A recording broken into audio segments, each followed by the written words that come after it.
Assalamualaikum warahmatullahi wabarakatuh. Halo semuanya, jumpa lagi bersama saya Fioni di ruang virtual kali ini.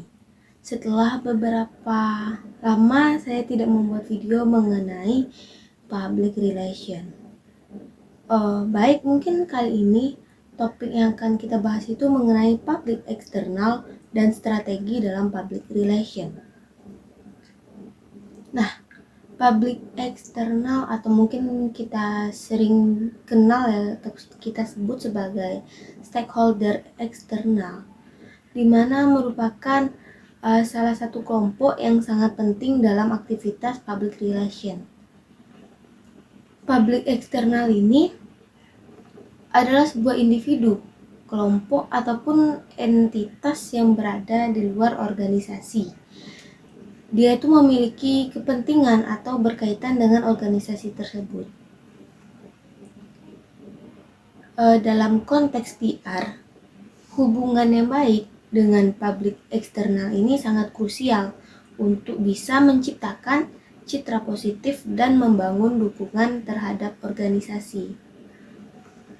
Publik eksternal adalah kelompok atau entitas yang memiliki hubungan atau kepentingan dengan organisasi, tetapi ia itu berada di luar organisasi itu sendiri.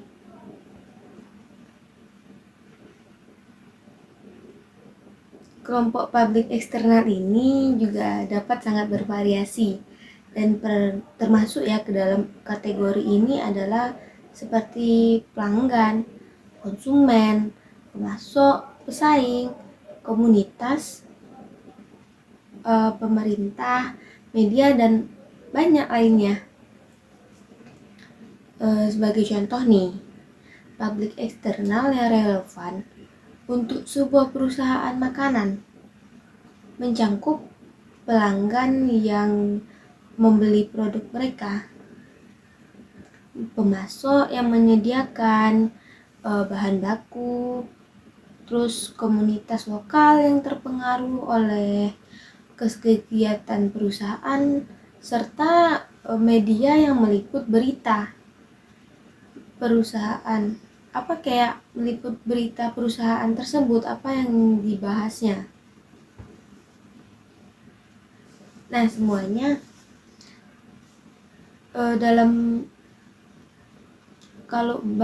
bentuk public eksternal itu ya tadi yang seperti saya jelaskan sebelumnya.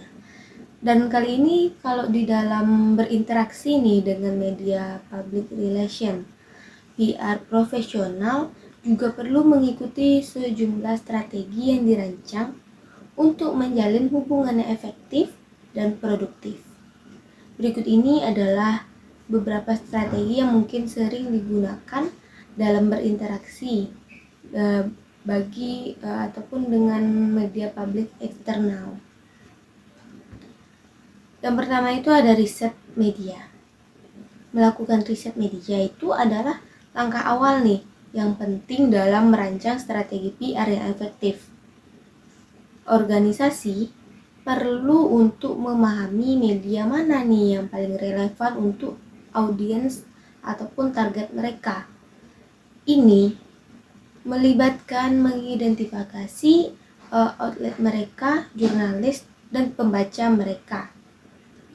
Lalu pembangunan hubungan seperti yang membangun hubungan yang kuat dengan jurnalis. Bisa juga membangun hubungan yang baik dengan redaktur. Media menjadi kunci di dalam kita untuk berinteraksi dengan media publik eksternal. Karena ini melibatkan pengiriman rilis pers berkualitas, di mana di sini kita menjawab pertanyaan media dengan cepat dan bisa untuk membangun kepercayaan. Di dalam pengembangan pesan yang jelas, ini juga sebagai strategi, yaitu kita mengembangkan pesan kita ini menjadi pesan yang jelas.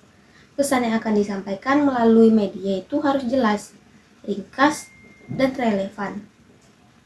Organisasi perlu untuk mengidentifikasi pesan inti, dan mereka dan untuk memastikan juga bahwa pesan tersebut terintegrasi ke dalam komunikasi. Di mana dalam terintegrasinya suatu komunikasi ini harus juga berkaitan dengan media tersebut.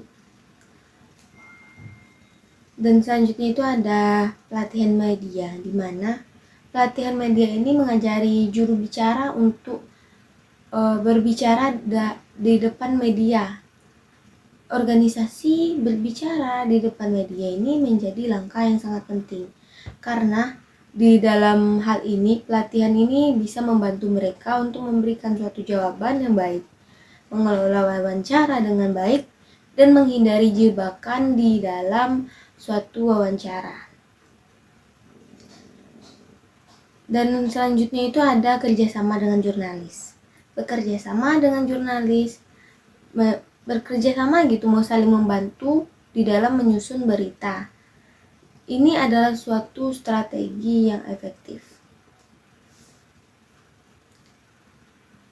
Organisasi yang dapat memberikan sumber daya, informasi, dan akses eksklusif ini akan membuat berita, maka akan bisa lebih menarik bagi media tersebut. Lalu ada monitoring media. Media monitoring ini juga sangat penting untuk mengetahui bagaimana suatu organisasi ini diposisikan di dalam suatu berita, dan untuk mengukur bagaimana seperti apa dampak komunikasi PR. Terdapat perangkat lunak khusus yang dapat membantu di dalam memantau laporan media.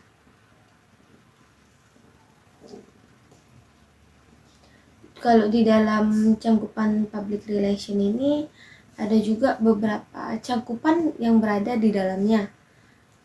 Yang pertama itu adalah customer relation, atau di mana customer relation ini sama dengan artinya, yaitu hubungan pelanggan.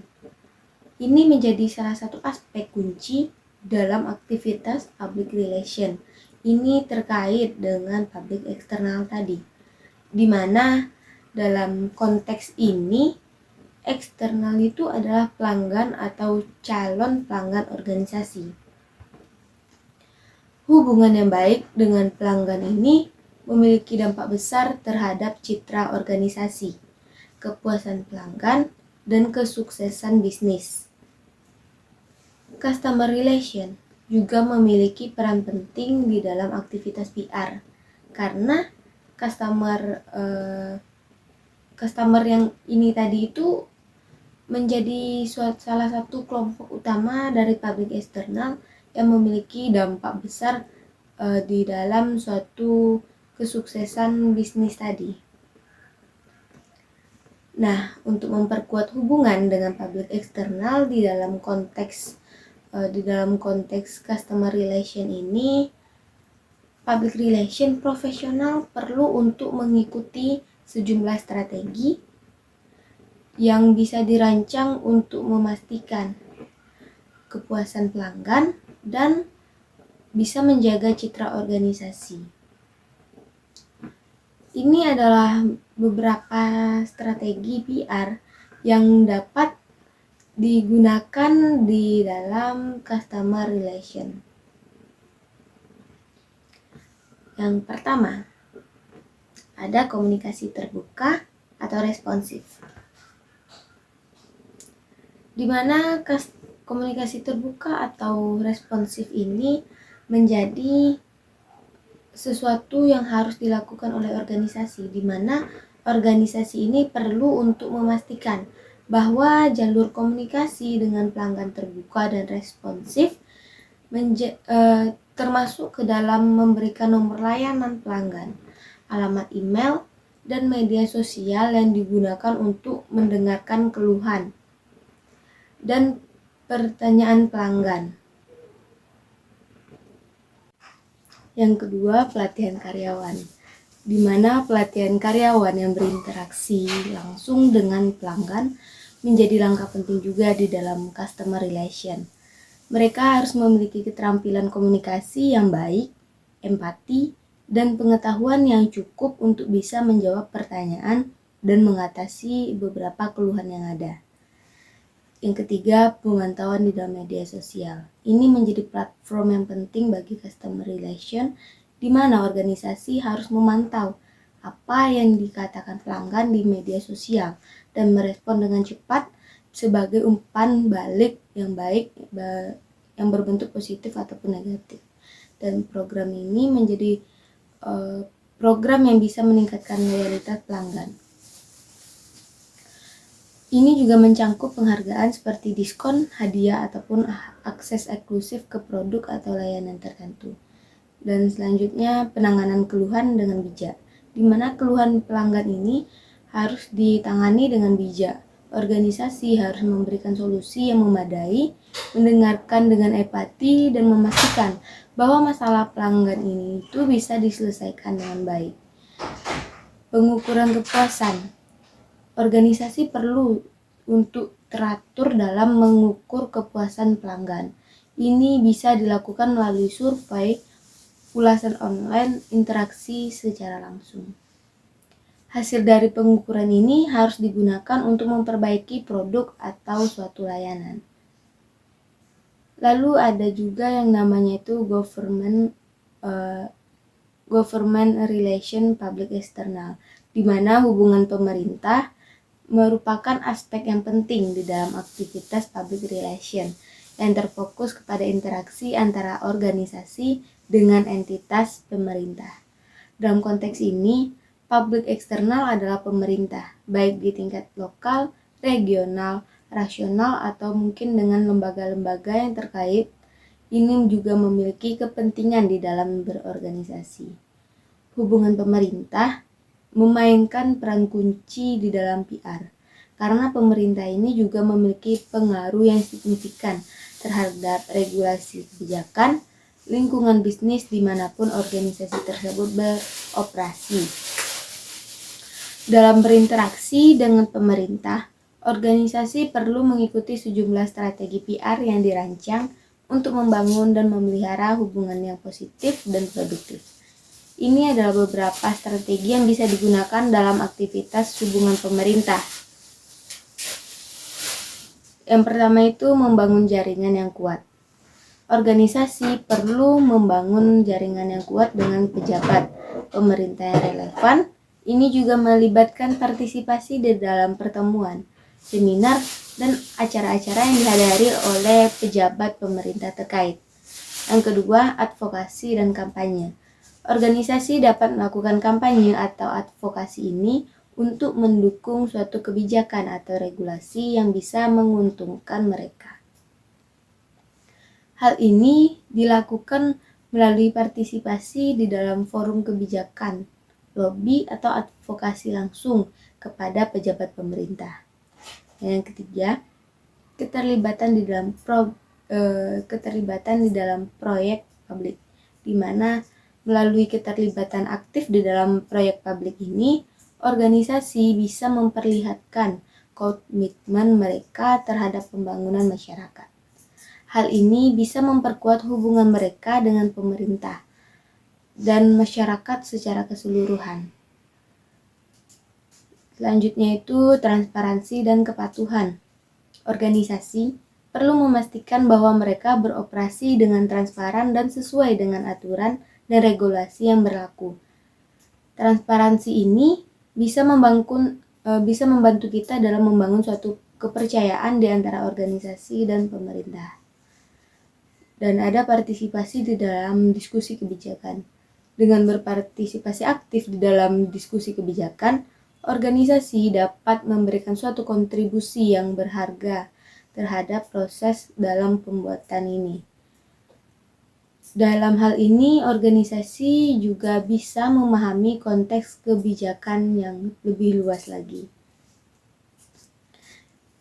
Itu tadi adalah beberapa keterkaitan yang mengenai public external dan strateginya di dalam public relation. mungkin pembahasan kita tadi bisa membantu kita semua untuk menambah suatu wawasan yang bisa kita gunakan nantinya di kehidupan kita yang akan di dalam suatu pekerjaan dan bisa membantu kita di lain harinya. Baik semuanya, mungkin perjumpaan kita hanya sampai di sini. Saya akhiri. Wassalamualaikum warahmatullahi wabarakatuh.